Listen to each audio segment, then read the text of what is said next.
శ్రీశైలంలో భక్తుల రద్దీ పెరిగింది. మల్లన్న దర్శనానికి 3 గంటల సమయం పడుతోంది. ఇప్పటికే భక్తులతో క్యూ లైన్లు కిక్కిరిసిపోయాయి.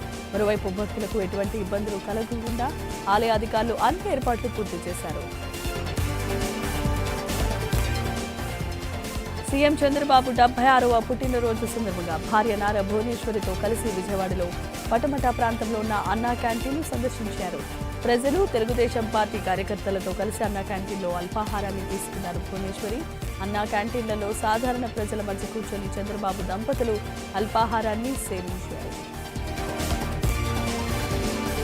రాష్ట్రంలో 269 అన్నా క్యాంటీన్లు పనిచేస్తున్నాయని సీఎం చంద్రబాబు అన్నారు. అతి త్వరలో మరో 5 అన్నా క్యాంటీన్లు ప్రారంభిస్తామన్నారు. అన్నా క్యాంటీన్కు 76 లక్షల రూపాయలు విరాళం ఇచ్చిన భువనేశ్వరికి అభినందనలు తెలిపారు. ప్రతి ఒక్కరూ తమ శక్తి మేరకు అన్నదానం చేయాల్సిందిగా చంద్రబాబు పిలుపునిచ్చారు.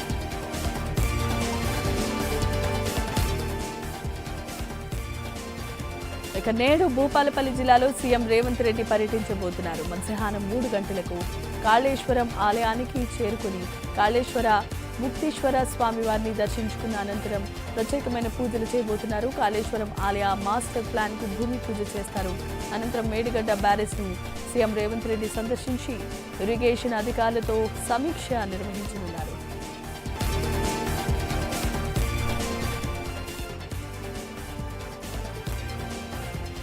పహల్గాం దాడి వార్షికోత్సవ సందర్భంగా కాశ్మీర్ వ్యాప్తంగా భద్రత కట్టుదిట్టం చేశారు. సేవా ప్రదాతలకు ప్రత్యేకమైన క్యూఆర్ కోడ్లు జారీ చేశారు. ఉగ్రదాడి జరిగే అవకాశం ఉన్నందున కాశ్మీర్లో పూర్తి భద్రత మంచింది.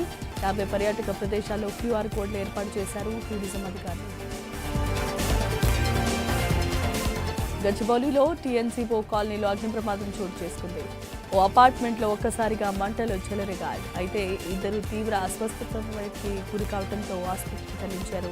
ఈ ఘటనలో 15 ద్విచక్ర వాహనాలు దగ్ధమయ్యాయి. బిల్డింగ్ సెల్లార్లో షార్ట్ సర్క్యూట్ వల్లే ఈ ప్రమాదం చోటు చేసుకుందని తెలుస్తోంది.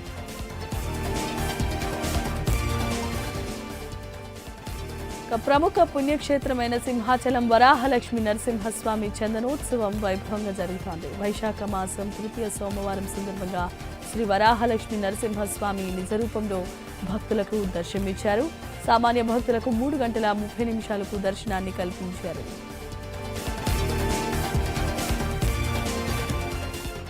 నెల్లూరు జిల్లా ముత్తుకూరు రోడ్డులో రోడ్డు ప్రమాదం చోటు చేసుకుంది.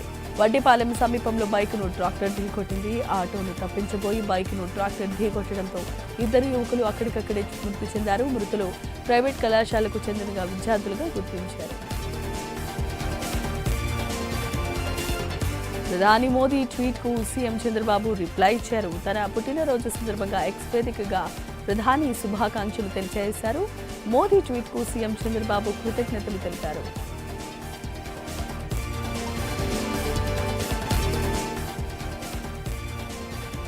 ప్రపంచ శాంతికి విఘాతం కలిగేలా చర్యలను అమెరికా అధ్యక్షుడు ట్రంప్ మానుకోవాల్సిందిగా హూతీలు హెచ్చరించారు.